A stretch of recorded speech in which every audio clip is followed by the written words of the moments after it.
Hello दोस्तों, welcome to News Live India YouTube channel. आज 12 जनवरी और मंगलवार का दिन है। अभी तक की इंडिया की फटाफट बड़ी खबरें। नए कृषि कानूनों पर रोक लगाने वाली याचिकाओं पर सुनवाई के दौरान सुप्रीम कोर्ट ने संकेत दिया कि वो कानूनों के अमल पर रोक लगा सकती है, साथ ही मामले को सुलझाने के लिए एक समिति का गठन भी कर सकती है। सुप्रीम कोर्ट के इस रुख का स्वागत किसानों ने किया है, लेकिन ये बात भी स्पष्ट कर दी है कि वो ना तो कानूनों के अमल पर रोक लगने से मानेंगे और ना ही किसी प्रकार की समिति के गठन से। किसान तब तक आंदोलन करेंगे जब तक कि कानूनों को पूरी तरह से रद्द नहीं किया जाता।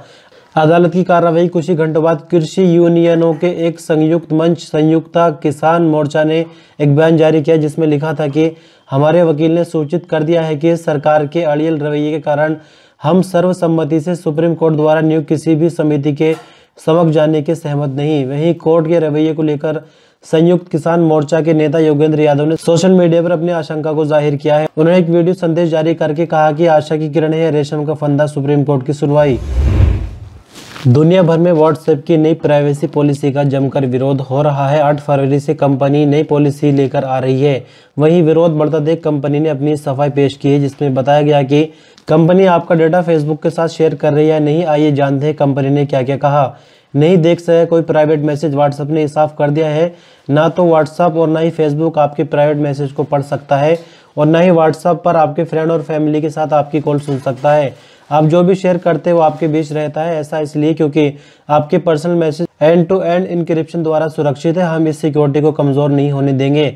2 बिलियन यूजर्स का डेटा रखना रिस्क है। कंपनी ने यह साफ किया कि ट्रेडिशनल मोबाइल रखने वाले और ऑपरेटर्स इस इंफॉर्मेशन को स्टोर करते हैं। हम मानते हैं कि 2 बिलियन यूजर्स के लिए इन रिकॉर्ड को रखना एक गोपनीयता और सुरक्षा रिस्क होगा और हम ऐसा नहीं करते हैं, नहीं देखते हैं आपकी लोकेशन। कंपनी के मुताबिक जब आप व्हाट्सएप पर किसी को लोकेशन शेयर करते हैं तो आपकी location end to end encryption द्वारा सुरक्षित होती है, जिसका अर्थ है कि आपके स्थान को आपके द्वारा शेयर किए जाने के अलावा कोई भी आपकी लोकेशन नहीं देख सकता। फेसबुक के साथ शेयर नहीं करता आपकी कॉन्टैक्ट। व्हाट्सएप की तरफ से कहा गया है कि जब आप हमें परमिशन देते हैं तो हम मैसेज को फास्ट और रिलायबल बनाने के लिए आपकी एड्रेस बुक से केवल फ़ोन नंबर का यूज़ करते हैं और हम अन्य फेसबुक ऐप के साथ आपकी कॉन्टैक्ट लिस्ट शेयर नहीं करते। आप अपने डेटा को डाउनलोड भी कर सकते हैं और देख सकते हैं कि हमारे पास ऐप के अंदर आपकी क्या जानकारी है। आज सोने की कीमतों में गिरावट आई है। बीते साल अगस्त में सोने की कीमतें रिकॉर्ड स्तर पर पहुंचने के बाद अब तक इसमें 7,000 रुपये की गिरावट आ चुकी है। MCX पर फरवरी का सोना वायदा 0.03% घटकर 49,328 प्रति 10 ग्राम, जबकि चांदी वायदा 0.22% घटकर 65,414 प्रति किलोग्राम रहा। पिछले सत्र में शुक्रवार को भारी गिरावट के बाद सोने की कीमतें 0.7% बढ़ गई थी। अंतर्राष्ट्रीय बाजारों में सोने की दरों में बढ़ोतरी दर्ज की गई, लेकिन अमेरिकी डॉलर में मजबूती रही। हाजिर सोना 0.2% बढ़कर 1847.96 प्रति डॉलर औंस हो गया, जबकि चांदी 0.8% बढ़कर $25.11 प्रति औंस हो गई। अन्य कीमती धातुओं में प्लेटिनम 2.3% बढ़कर $1,055 हो गए, जबकि पैलेडियम 0.3% चढ़कर $2,378 हो गया। नई दिल्ली में 22 कैरेट सोने की कीमत 48,050 रुपये प्रति 10 ग्राम है, जबकि चेन्नई में ये 46,800 रुपये प्रति ग्राम तक गिर गया। मुंबई में ये दर 48,310 रुपये थी। चेन्नई में 24 कैरेट सोने की कीमत 51,054 रुपये प्रति 10 ग्राम थी। दिल्ली में एक बार फिर कड़ाके की सर्दी वापस हो गई। रविवार से चल रही बर्फीली हवाओं ने ठिठुरन को बढ़ा दिया है। मंगलवार की सुबह 5:30 बजे दिल्ली की सफदरजंग और पालम इलाके में तापमान 5.8 डिग्री सेल्सियस से 6.8 डिग्री सेल्सियस दर्ज किया गया। ये सामान्य से कम है। वहीं सुबह 8:30 बजे सफदरजंग और पालम इलाके का तापमान 4.3 डिग्री से 5.6 डिग्री सेल्सियस तक दर्ज किया गया। सोमवार को धूप निकलने के बावजूद दिन भर चलती रही हवाओं के कारण लोग दिन भर ठिठुरते रहे।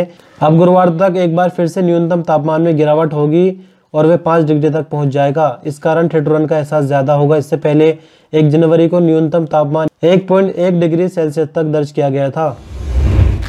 देश भर में कोरोना वायरस संकट के बीच बर्ड फ्लू का खतरा मंडरा रहा है। देश के 10 राज्यों में बर्ड फ्लू के प्रकोप की पुष्टि हो चुकी है। बर्ड फ्लू की पुष्टि के बाद केंद्र सरकार के साथ साथ राज्य सरकारों के लिए भी चिंता बढ़ गई है। इसी बीच विशेषज्ञों के मुताबिक बर्ड फ्लू कोरोना वायरस के मुकाबले कहीं अधिक जानलेवा है। शोध और चिकित्सीय विश्लेषण में वैज्ञानिकों ने बर्ड फ्लू वायरस से मृत्यु दर 60% तक बताई है। यदि बर्ड फ्लू का वायरस H5N1 है तो बहुत खतरनाक है, जबकि H5N8 उतना घातक नहीं। दिल्ली राजधानी में चूंकि H5N8 पाया गया है, ऐसे में ये राहत की बात है।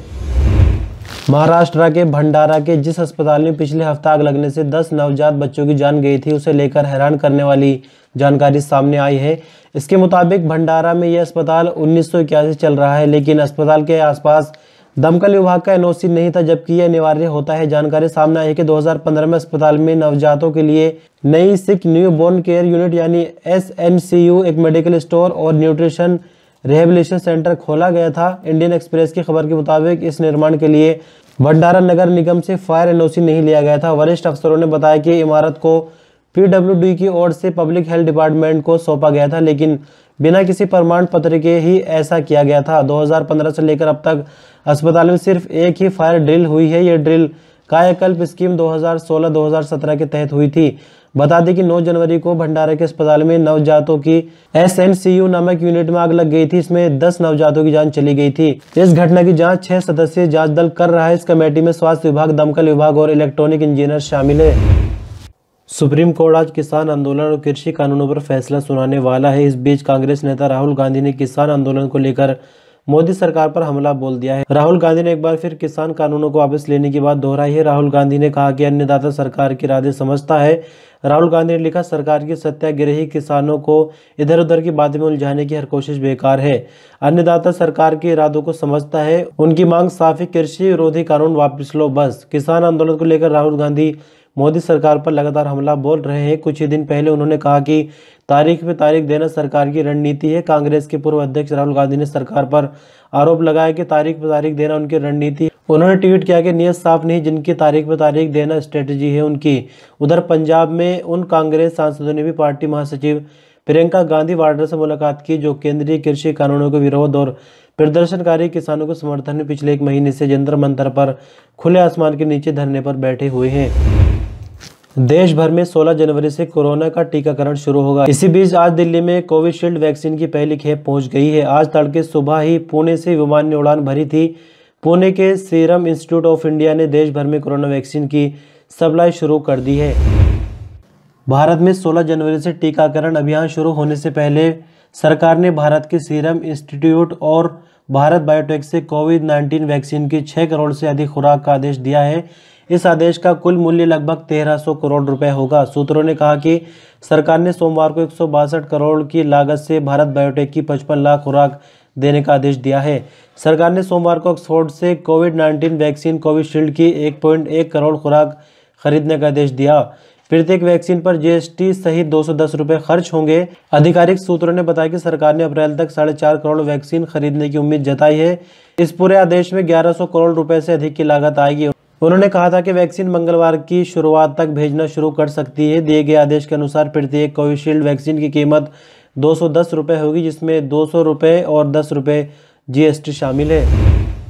विराट कोहली और अनुष्का शर्मा के घर इस वक्त जश्न का माहौल बना हुआ है। विराट पापा बन चुके हैं। अनुष्का ने एक नन्ही परी को जन्म दिया है। विराट ने अपने इंस्टाग्राम अकाउंट पर एक पोस्ट शेयर करते हुए पिता बनने की खुशी जाहिर की है, जिसके बाद से फैंस की बधाइयों का तांता लगा हुआ है। विराट अनुष्का की बेटी की पहली तस्वीर सामने आई है।